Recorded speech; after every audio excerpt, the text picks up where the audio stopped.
Joel Pavelski, 27, isn't the first person who has lied to his boss to scam some time off work. But inventing a friend's funeral when in fact he was building a treehouse, then blogging and tweeting about it to be sure everyone at the office noticed, that feels new. Baby boomers never lie to their bosses, and they never get caught in lies either.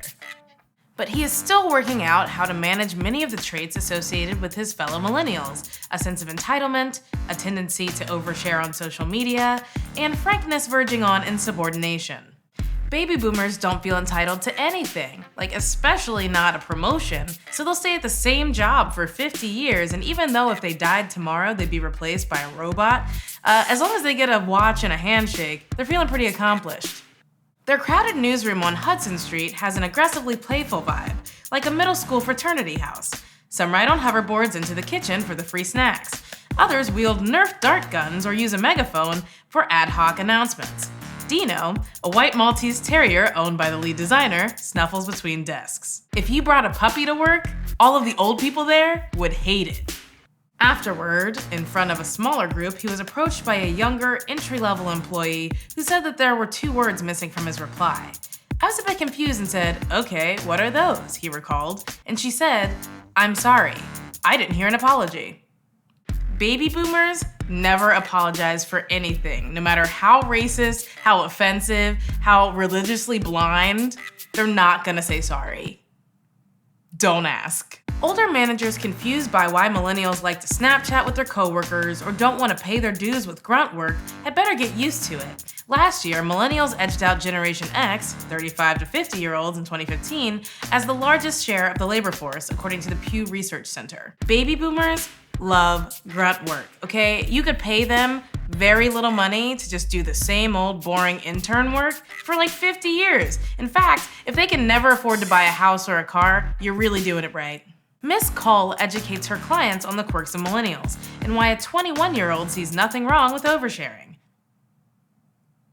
Baby boomers never overshare. In fact, they only tell you the exact right amount of information. You've definitely never heard Cheryl at work talk about her family, her kids, her dog, and then show you a slideshow on her phone of all of those things.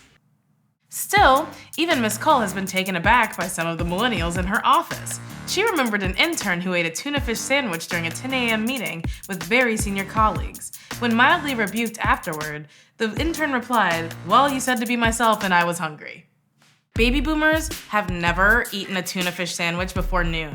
And if they did, they were shunned from the group and it reflected poorly on their entire generation. "We called people on phones and we faxed people," Miss Plank said, sounding exasperated. "And we had to mail things, and no one really took my opinion into consideration." Baby boomers hate technological advances, all right? Why can't we call everybody on the phone and wait on hold for an hour? Why do we have to do way more work with email and social media? What's the point? Wouldn't it be better if we could just fax and wait for smoke signals? Maybe this is because I'm young, but I don't think there's a lot about my personal life that I wouldn't want to incorporate into what I'm doing professionally, he said. The reason I wrote that essay in the first place was about catharsis, and I wanted to walk through my thought process and figure out what was going on with me.